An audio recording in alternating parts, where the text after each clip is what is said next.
London high court میں عادل راجہ کے خلاف حتیٰ عزت کیس، بریگیڈیئر ریٹائر راشد نصیر نے ثبوتوں کے انبار لگا دیے۔ لندن ہائی کورٹ میں عادل راجہ کے خلاف بریگیڈیئر ریٹائر راشد نصیر کی جانب سے دائر حتیٰ عزت کے مقدمے کی سماعت ہوئی، جس میں عدالت پہلے یہ طے کر چکی ہے کہ عادل راجہ نے ڈیفیمیٹری سٹیٹمنٹس دی ہیں۔ اب کیس کا اگلا مرحلہ یہ طے کرنا ہے کہ یہ حتیٰ عزت کس نوعیت کی تھی اور اس کے نقصانات کس حد تک ہوئے۔ بریگیڈیئر ریٹائر راشد نصیر، جو پاکستان کے ایک سینئر انٹیلیجنس آفیسر رہ چکے ہیں، نے عدالت میں وہ تمام شواہد پیش کیے جن میں 9 پبلیکیشنز بھی شامل تھیں، جن کے ذریعے عادل راجہ نے ان کے خلاف الزامات لگائے تھے۔ اس موقع پر سینیٹر ناصر بٹ، سفینہ خان اور برطانیہ میں موجود پاکستانی صحافتی کمیونٹی کے کئی افراد عدالت میں موجود تھے۔ سماعت کے دوران بریگیڈیئر ریٹائر راشد نصیر نے عدالت کو آگاہ کیا کہ عادل راجہ کے ایک فالوور نے ان کو قتل کرنے کی کوشش کی، جبکہ ان کی فیملی کو بھی شدید ذہنی دباؤ اور عملی دباؤ کا سامنا کرنا پڑا۔ انہوں نے بتایا کہ ان کی بیٹی کو کنگز کالج لندن سے آفر ملی تھی، لیکن عادل راجہ کی دھمکیوں کی وجہ سے انہوں نے یہ آفر قبول نہ کی اور اپنے بچوں کو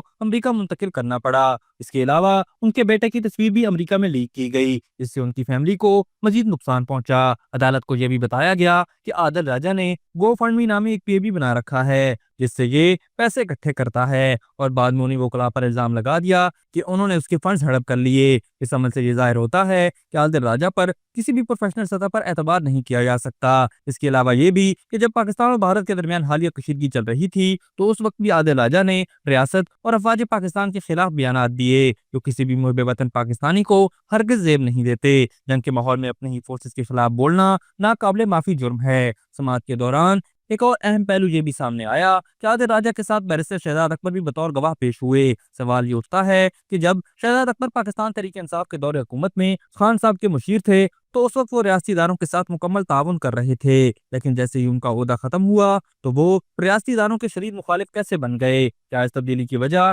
وہ 96 بلین پاؤنڈ کا کیس ہے جس میں شہزاد اکبر کا کردار بے نقاب ہوا اور اسی وجہ سے انہوں نے ریاست کو اپنا دشمن بنا لیا؟ لیکن ناظرین، آخر میں سچ غالب آ ہی جاتا ہے، اور امید ہے کہ اس مقدمے کا فیصلہ پاکستان کے ان افسران کے حق میں ہوگا جنہوں نے ہمیشہ ریاست کا دفاع کیا۔